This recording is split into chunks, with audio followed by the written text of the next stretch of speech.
Subscribers, your video is ready.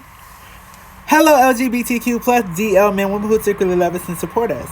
And if you don't identify with any of those labels, you're still free to subscribe to the channel.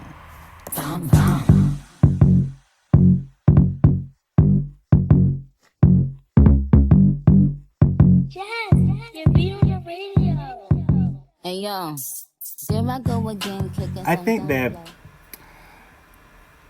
the purpose of this video is about, friends. And I think that, because I have this awareness of source consciousness or whatever, I think is some people just don't relate. Some people can't relate. They can't relate. They just don't vibrate on the same level as I do. They have a different perception of life. They're at a different state of consciousness. And I'll just say this. God uses every being because, I've said it time and time again that we are here to experience ourselves, but God is experiencing itself through us. And when I speak about certain topics, I know that people don't. They may not understand. And for a lot of beings that are spiritually aware, they tend to be or have said to be lonely. It can be lonely. Like, I was speaking about friendships and how that friend and I were,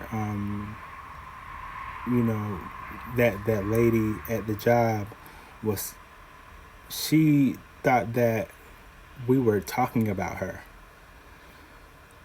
I hadn't been saying anything about her, but it was something about her friend. She was telling her friend that we were talking about her, like her friend or whatever. Which, what we said, I actually told that friend because she was actually a friend of mine.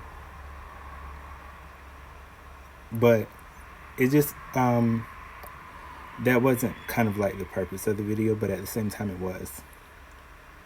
I'm getting a little tired. I'm gonna have to lay down soon.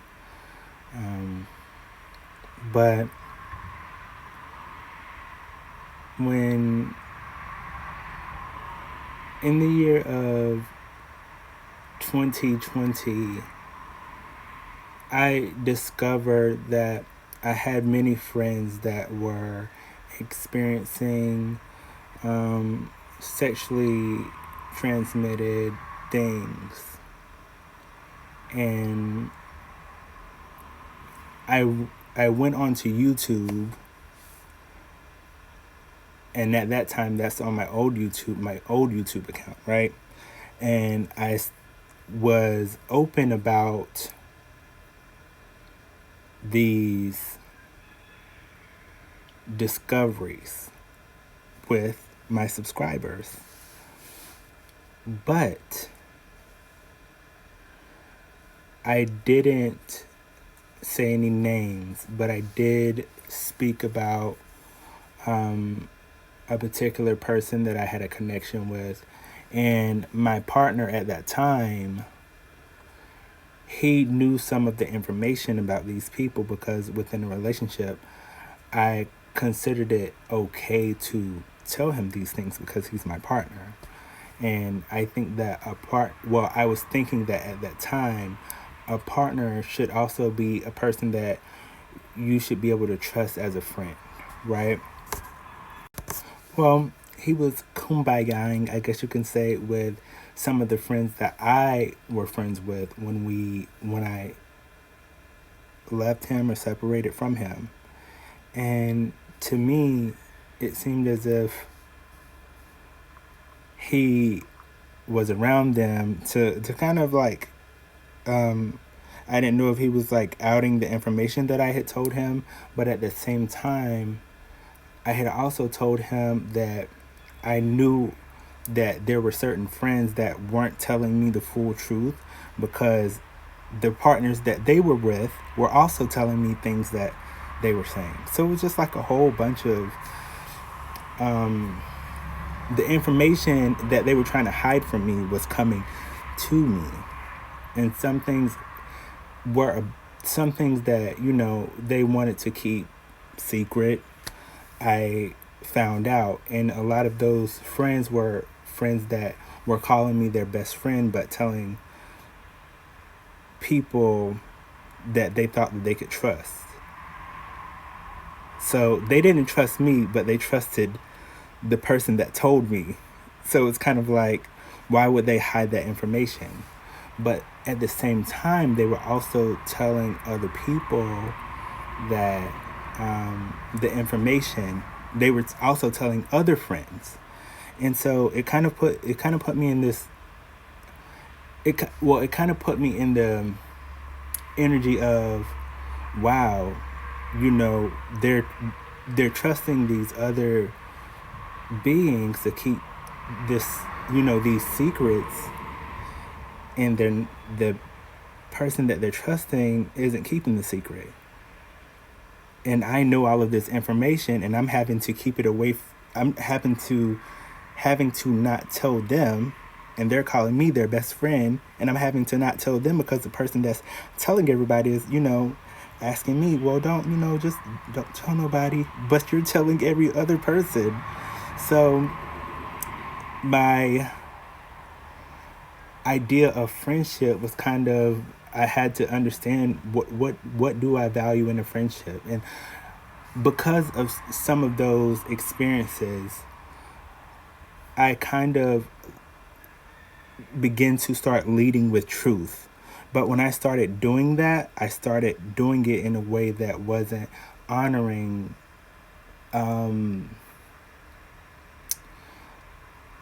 sacredness. And when I say that, I spoke about some friends that had a STI, and I kind of made it easy for them to understand who I was talking about. And so that kind of seemed like as if it kind of made me seem like untrustworthy.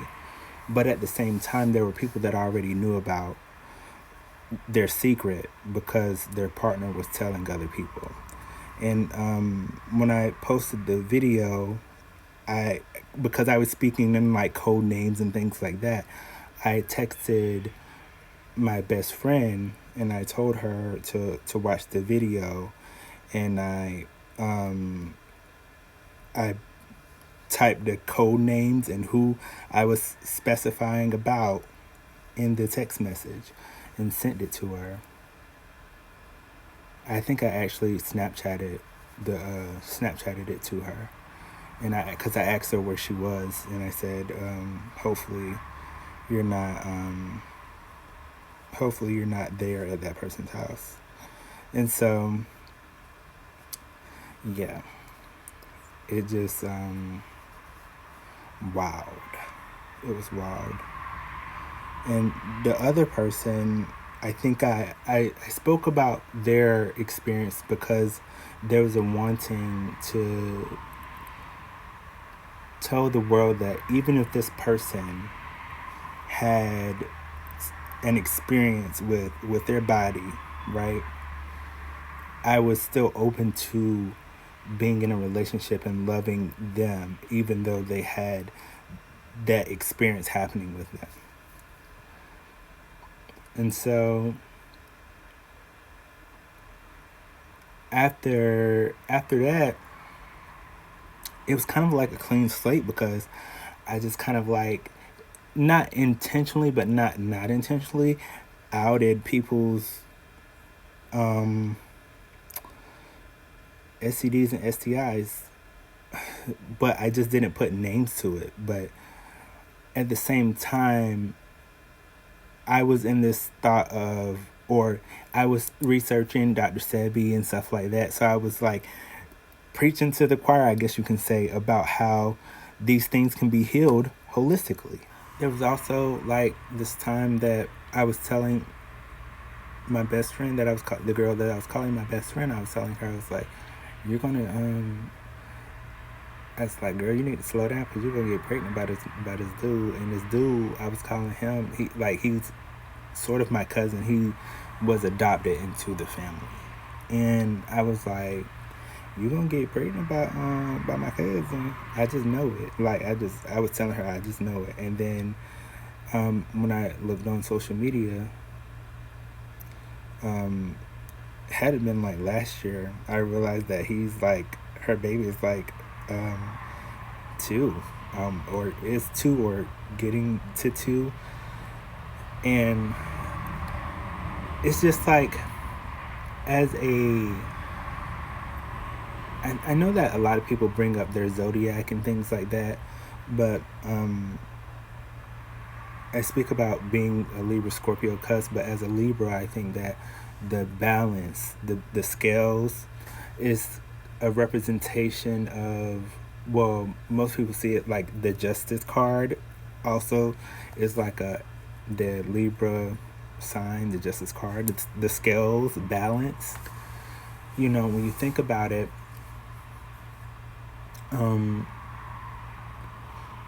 I was seeing things from all aspects of what people were telling me. Like I was understanding everything that I was receiving from these friends. But I thought that, if a person calls you their best friend, then they should be able to be open with you about their life. There are some things that you just don't tell your best friends. Like I understand that too. But at the same time, I felt as if, like, how could I be open with that best friend if she didn't feel like she was able to be open with me? And at the same time, it shouldn't have been that way, because I should have been able to been open with her regardless of her being open with me. So that's where I started to have accountability for what I believe to be true, my morals and my values, right? Because if I believe that I should be able to be open with the person regardless, of them. But at the same time, if it's like that, then sometimes you have to separate from people. And I had already sort of was working with a woman that was kind of like Christian faith in a way, but sort of just, I guess you can say, spiritually based person. And I asked her, I said, well, what do you do when you know that you're like moving into a more conscious awareness, like you're moving more consciously, and it's time to allow people, like, you know that you have to separate from people.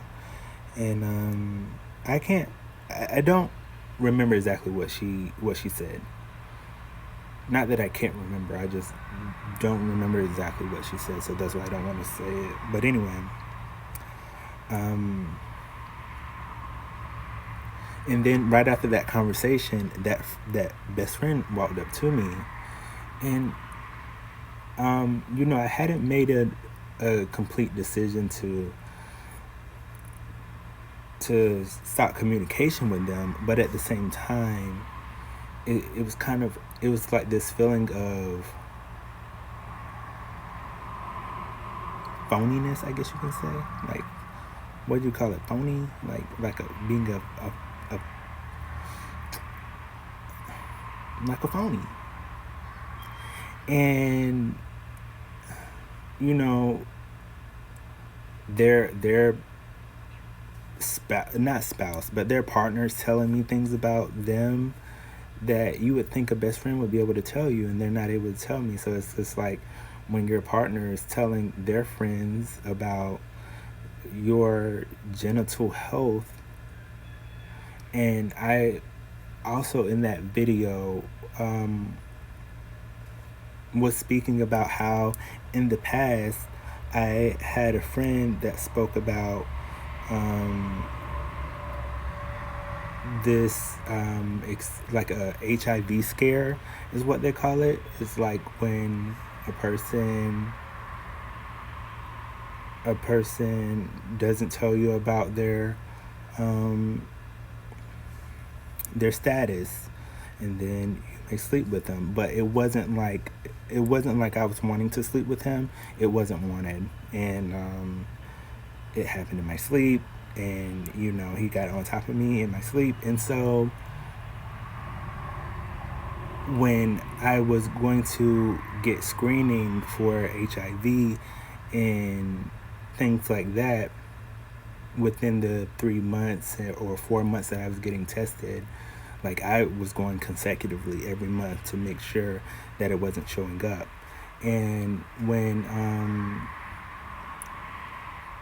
they were bringing the screening back, and it was coming back negative, as if like it wasn't showing up, like I didn't have any signs or symptoms or anything like that, so I don't have HIV. And then later in 2013, there's this bump that showed on my pussycat, on my booty hole. And when I went to the doctor, he said it looks like a wart, and I didn't know what a wart was. And so that's when he explained that it is HPV, the human papillomavirus. And there are two different types of warts that you can get on your genital area, especially on your booty hole. You can get them on like topical, which just means it's on the outside, or like on the outside of the rim of the butthole, or you can get it in the inside. And they call those like I heard somebody go ill. Yeah, it is kind of it's disgusting. The thing with the wart that is on the inside, it can resemble a, what do they call it? It can resemble a hemorrhoid, and that's why I also went to the doctor. And so I had my great aunt was wanting to. She was like, well, let me see it, because I had bent over for her to like see it, but I had to like. This is just a whole lot. I'm gonna keep going with the story. Anyway, they diagnosed it as HPV, and then I also went to. They did a colonoscopy, and that's how I found out I had Crohn's disease in 2013. Now, I then was, because I didn't understand whether HPV never went away or it went away, because the way that the doctor was describing it was just that if they don't show back up, you wouldn't have to come back into the doctor's office. So like how it's different from herpes, it's like herpes is like lifelong, right? And I thought that HPV was the same, but then when I started researching, and plus the doctor telling me that if it doesn't show up, then they just have went away. And what it also says is that within 2 years they can go away.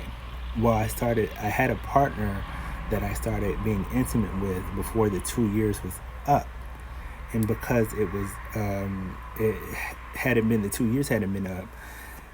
Sometimes there were times that it was so small that it wasn't visible. Like if the warts were shown, they just weren't visible. Anyway, continuing on. That's really how I started learning about Dr. Sebi, because I was hearing that these things could be holistically healed.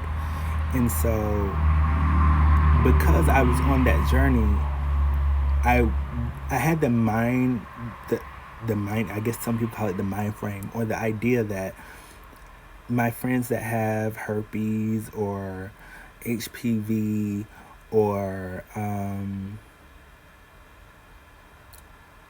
gonorrhea or whatever, on social media, on my YouTube platform, telling people that these things can be healed. And you may hear that even Kevin Gates has spoken about how these things can be healed naturally. Dr. Sebi speaks about how these things can be healed naturally. So I went in with the idea of vocally speaking about it because of what I was researching. But at the same time, it just was not, it kind of could have seemed insensitive. And it was insensitive because even though I didn't say a name, people were like speculating, well, who are Kevin's best friends? Does he have many best friends? But at the same time, because I was a part of many, like I did Winter Guard, I was a part of band, I did DCI, and that allowed me to travel. So there could be many people that I was speaking about, but I think that a lot of people that were following on my YouTube, they could have figured it out because at that time I hadn't really did anything but worked. And I was also speaking about how I was working 3 jobs. I was working at Honda, Amazon, and a staffing agency. And before Honda, I was working at Amazon, a gas station, and the staffing agency. And I was working these 3 jobs, and me and my partner at that time that I was planning on marrying, we didn't, the communication just had been off, and I had met my twin flame. But also, I want to say this, because this is important. I hadn't told my partner that I had warts. I told him that I had a mass. I told him that I had a mass, and I gave him the medical term for what I had, right? When I found out I had Crohn's disease, I just told him the medical term. And on social media, I kind of was like, like, nigga, like, why didn't you look it up? I told you what it was, so it's not like I didn't tell you. But I think that when you have a partner, you should be able to be very open with them. You know what I'm saying? And knowing that I couldn't be it's not that I couldn't have been as open as I wanted to, but when I realized that he then had warts in his genital area, it kind of brought this, I wasn't sure of how to feel, because I didn't want to harm a person, or I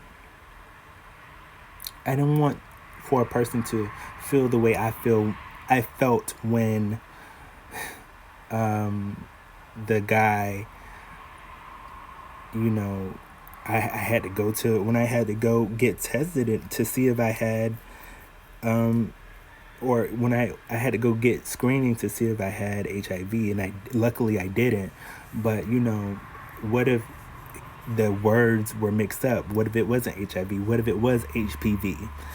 Anyway, I forgot to tell you this part, because I was saying that I was talking about how my friends had STDs or STIs at that time. I had a friend that when I was going to get screening to see if I had HIV, that friend told friends of ours that he said Kevin slept with somebody that has HIV. And it was a sensitive time, because I didn't know if it was going to come back negative or positive. I didn't know. Just thankfully it came back negative. But later on, I realized that it probably was HPV, because that's what showed up in the when I had that bump rise up. that friend then contracted HIV. And I spoke about that in that video. And I think at that time, I was in this place of like, what do they call it? Arrogance when I was speaking about these things, because I just had researched so much. So it was kind of like, I know what I'm talking about type of energy. But within that video, I also was speaking about how, oh, if I love that person and that person has HIV, or if they had herpes, I would still love them. I would still be with them. But at the same time, I didn't realize what that could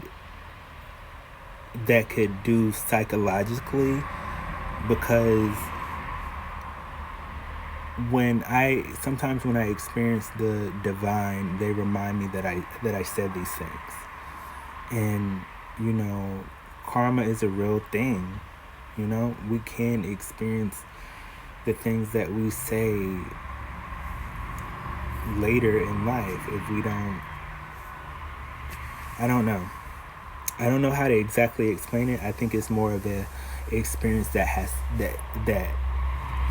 it's an experience to understand how karma works.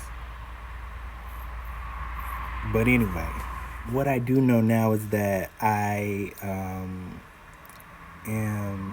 went to when my family members called the hospital in the year of 2020. They called EMS, and they called 911 at that time.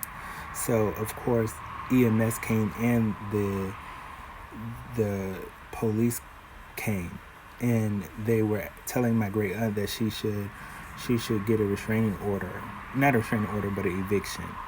And so she went and did that, but they were already there. So when I went to the hospital, that in 2020, they did a blood test, because I wasn't even vocal with my family members enough to tell them that it wasn't HIV. And I had the conversation with them and told them that it was HPV, but I think they had a misunderstanding. They didn't know. So when I went to the hospital in 2020, they drew blood and things like that. And when everything was, the way that I heard it is that I heard them say, well, it's not any STDs or STIs, because my family had told them that they thought that I was upset about they because they didn't know when the hospital did the blood screening.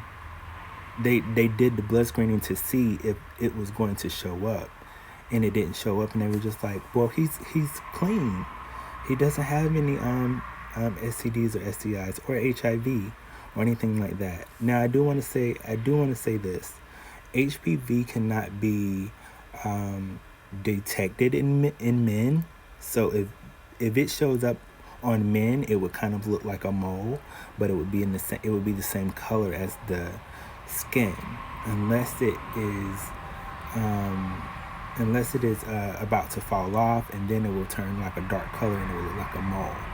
But that's if they're topical. But with it being on the inside, if it's on the inside, then men can get them on their on their genital area, not just the booty hole, but on the pain too. It can show up, and if it's there, it will look the same color as the skin. But it can't be detected in men. It can be detected in women when they get a pap smear. But with men, it'll just be there. Like, it won't show up on a blood test or anything like that. It will just be present on there, and they will have to actually remove it and sample it. But most of the time, you can tell when it is a genital wart.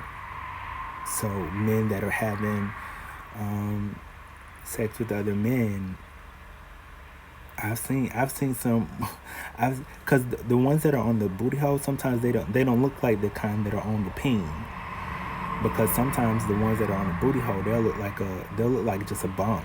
It'll look like a hair bump, or it'll be like a smooth surface, and how it looks on if it's if it's on the genital area, it'll look like a they how they describe it on the internet. It'll look like a cauliflower. But with my partner, I didn't know. I didn't. It it can take up to 3 years um, for it to show up. And I heard the ancestors say that he didn't forgive me, and it's understandable, knowing that when that person did it to me. I didn't I wouldn't say I was just immediately forgiving. I wasn't. But when I realized that I could rid it, then that's what helped me to. Well, with my experience with that person, it was unwanted intimacy. And with my partner, it was a mutual want to be intimate. I didn't know that. I didn't know that it was still present in my body. And how I know that it's not present anymore now is because when it was present in my body, if I would eat something like if I was eating like heavy fries and things like that, like you can see like this bump right here is showing. Like sometimes that came from when I was wearing something over my face, and it was like it was just uncomfortable, so it made that bump rise.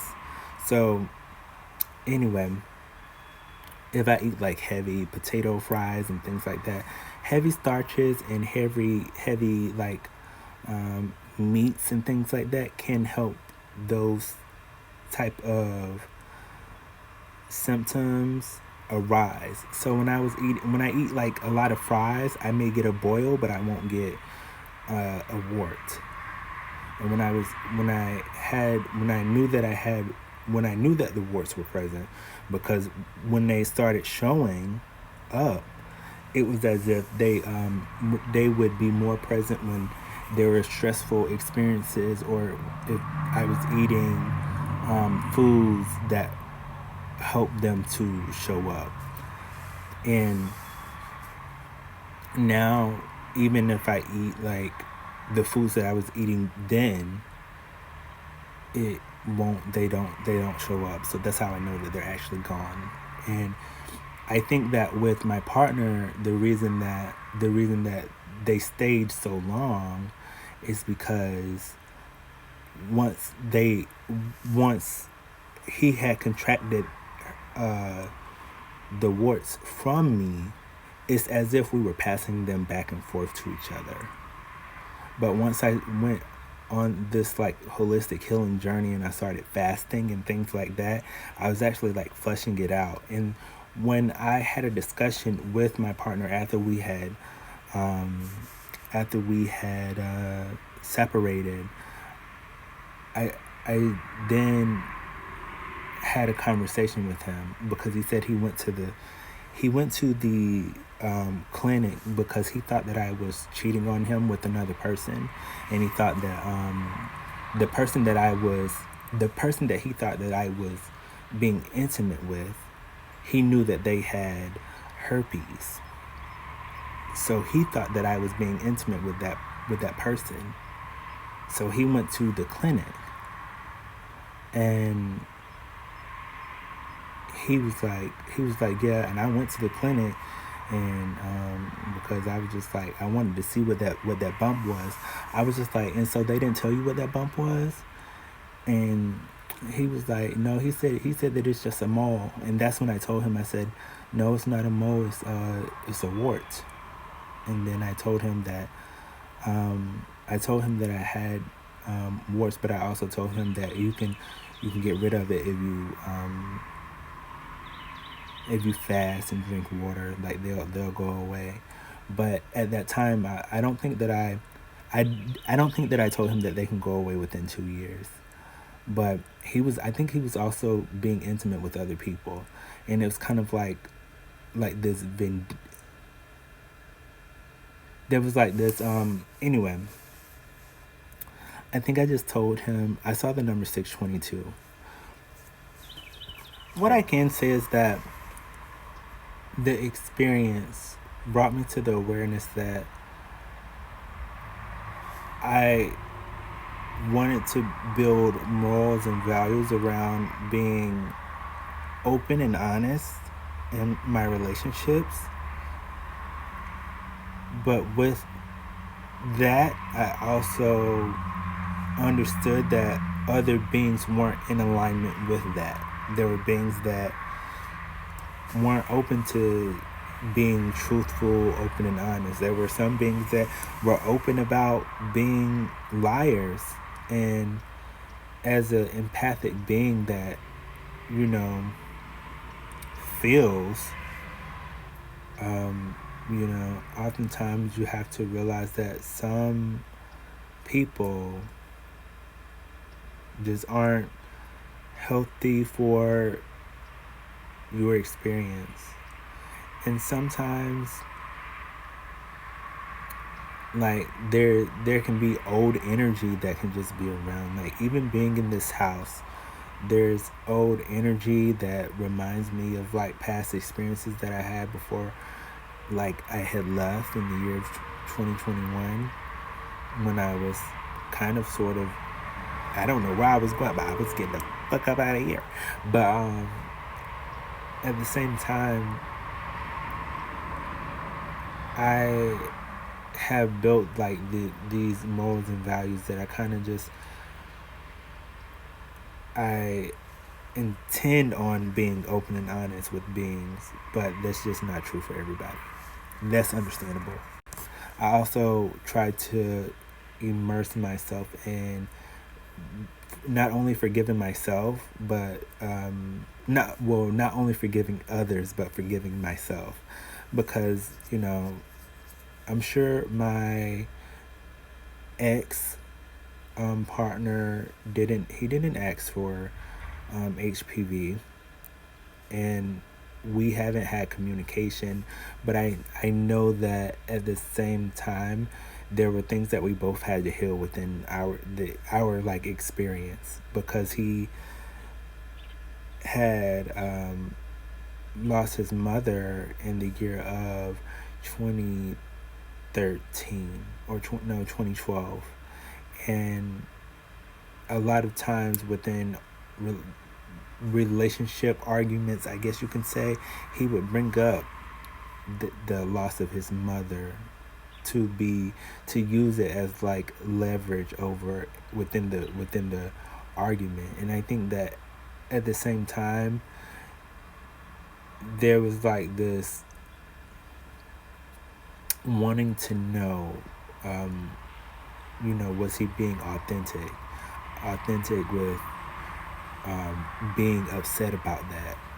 And at the same time, that was kind of the reason of me like, just like, you need to heal that, if you feel the need to bring that up every time. And I had been supportive of him, and I had family members that were supportive of him, not having a job. They kind of helped both of us, because especially financially, he moved 8 hours away from where he was staying for us to start a relationship.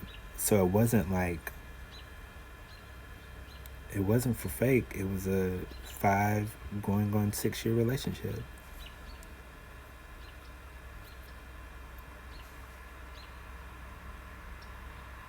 Because it's like 2014, 2015, 2016, 2017, 2018, 2019. So it was like 6 years. It was like a 6 year relationship. But after I met my twin flame, it was difficult to, and I speak about this in many of my twin flame diary videos, but within this video, I'm just going to say that it was difficult to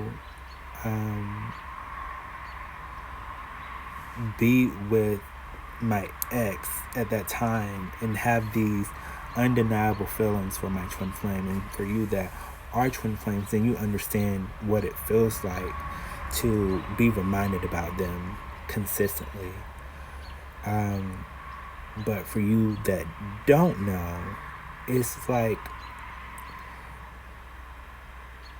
when you meet them, you understand that it's an experience that just can't be escaped. It's like the universe reminds you about this person. And for a long time, I wondered, had I manifested the experience.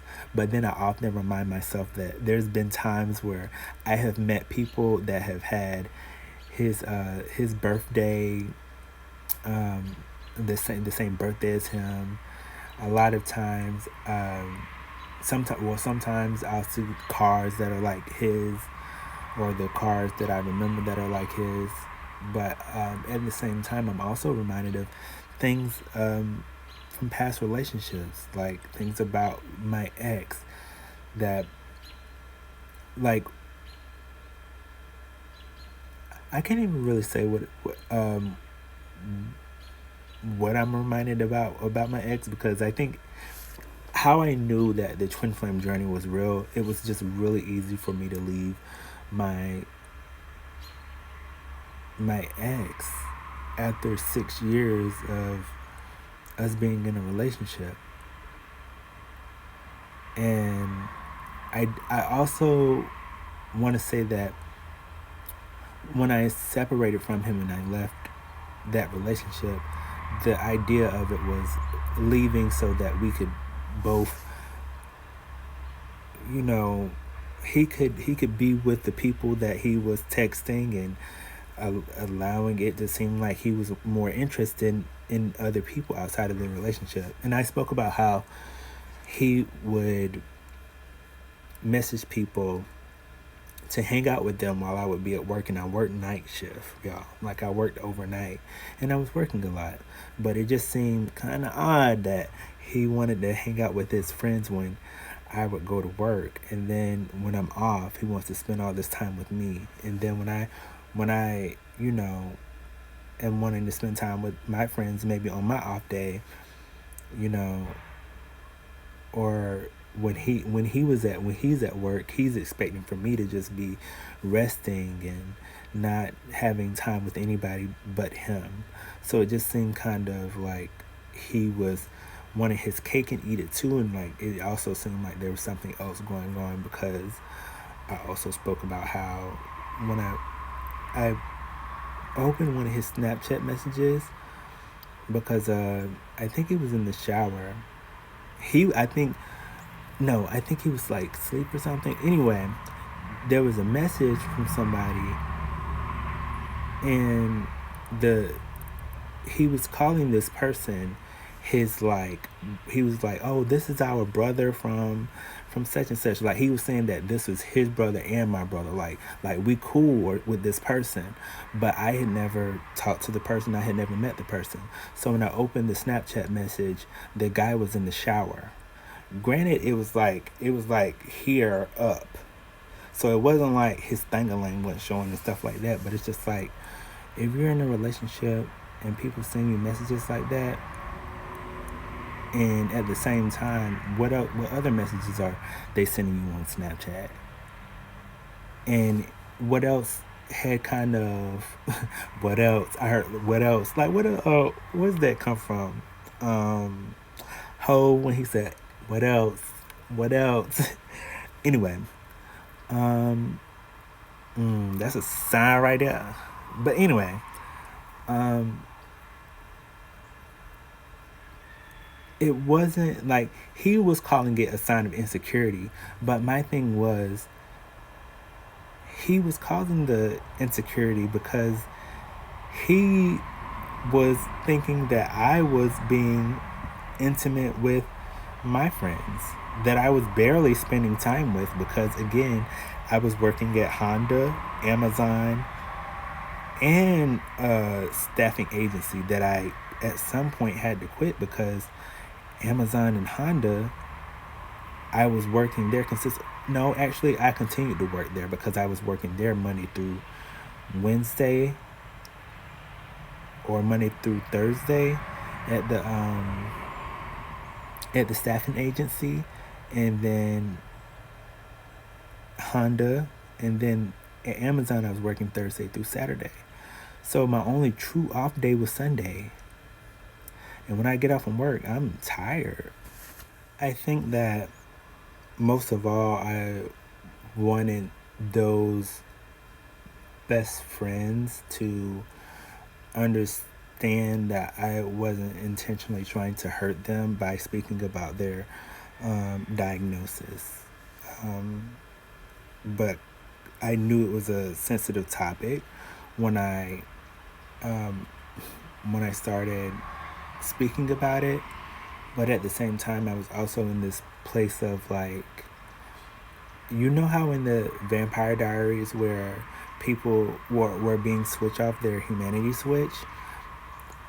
Or for y'all that don't know, like there's a show called The Vampire Diaries, and when those characters that are vampires switch off their humanity switch, they have this way of acting not like themselves, and it's like an uncaring way of them acting. And it was kind of like when I made that video, I was kind of like, oh well, they shouldn't have did this, or they shouldn't have did that, or they shouldn't have did this, or they shouldn't have said that about me, or da da da da da. And it was like insensitive, but I didn't realize also that, you know, later on I was going to have to know how that felt to have a friend do that. But at the same time, I didn't openly say their names. But there were people. I felt also too like I was holding their secrets, and they were trying to seek people to tell. Now, one person, I would say, one of the persons, they were kind of like a love interest, and when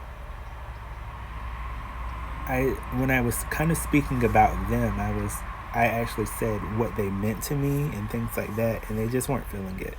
And I think it was easier for them to deny any type of wanting to be friends or intimate with me after I spoke about it. And so with that, our friendship just kind of like was just like pushed to the side by them. But at the same time, I kind of understand, because why would they want to? It's kind of like, why would they want to date somebody that just kind of outed their medical history, and that medical history was sacred to them? Like it shouldn't have been spoken about on social media. But there weren't many people that knew that I felt the way that I did about them, except for people that had the same diagnosis, or people that